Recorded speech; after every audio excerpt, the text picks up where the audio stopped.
My great fellow Americans, earlier today, on the eve of the Thanksgiving holiday, 2 members of the National Guard serving in Washington, D.C., were shot at point-blank range in a monstrous ambush-style attack just steps away from the White House.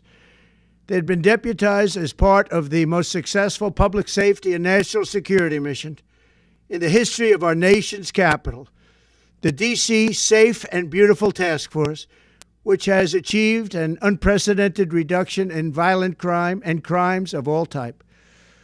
This heinous assault was an act of evil, an act of hatred, and an act of terror. It was a crime against our entire nation. It was a crime against humanity. The hearts of all Americans tonight are with those 2 members of the West Virginia National Guard and their families. The love of our entire country is pouring out for them, and we are lifting them up in our prayers. As we are filled with anguish and grief for those who were shot, we're also filled with righteous anger and ferocious resolve. As President of the United States, I am determined to ensure that the animal who perpetrated this atrocity pays the steepest possible price. I can report tonight that based on the best available information, the Department of Homeland Security is confident that the suspect in custody is a foreigner who entered our country from Afghanistan, a hellhole on earth. He was flown in by the Biden administration in September 2021 on those infamous flights that everybody was talking about. Nobody knew who was coming in. Nobody knew anything about it. His status was extended under legislation signed by President Biden, a disastrous president, the worst in the history of our country. This attack underscores the single greatest national security threat facing our nation. The last administration let in 20 million unknown and unvetted foreigners from all over the world, from places that you don't want to even know about.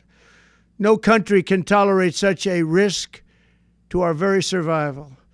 An example is Minnesota, where hundreds of thousands of Somalians are ripping off our country and ripping apart that once great state. Billions of dollars are lost, and gangs of Somalians come from a country that doesn't even have a government, no laws, no water, no military, no nothing. As their representatives in our country preach to us about our Constitution and how our country is no good. We're not going to put up with these kind of assaults on law and order by people who shouldn't even be in our country. We must now re-examine every single alien who has entered our country from Afghanistan under Biden, and we must take all necessary measures to ensure the removal of any alien from any country who does not belong here or add benefit to our country. If they can't love our country, we don't want them. America will never bend and never yield in the face of terror. And at the same time, we will not be deterred from the mission these service members were so nobly fulfilling. That is why tonight I can announce that I have directed the Department of War to mobilize an additional 500 troops to help protect our capital city. We will make America totally safe again, and we will bring the perpetrator of this barbaric attack to swift and certain justice if the bullets going in the opposite direction haven't already done that.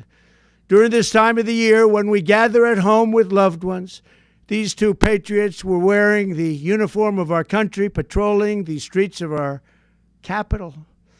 They had taken a selfless oath to defend our nation against all enemies, foreign and domestic. And that is exactly what they were doing when they were gunned down in a savage attack.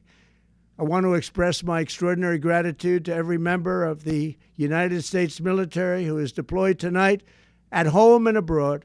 I also want to thank the Secret Service and the D.C. Metropolitan Police Department for their work today. This Thanksgiving, I ask every family to say a prayer for the 2 great heroes who were so horribly shot, and for their loved ones. Please say a prayer. May God bless them and comfort them, and may God bless and protect the United States of America. Thank you and good night.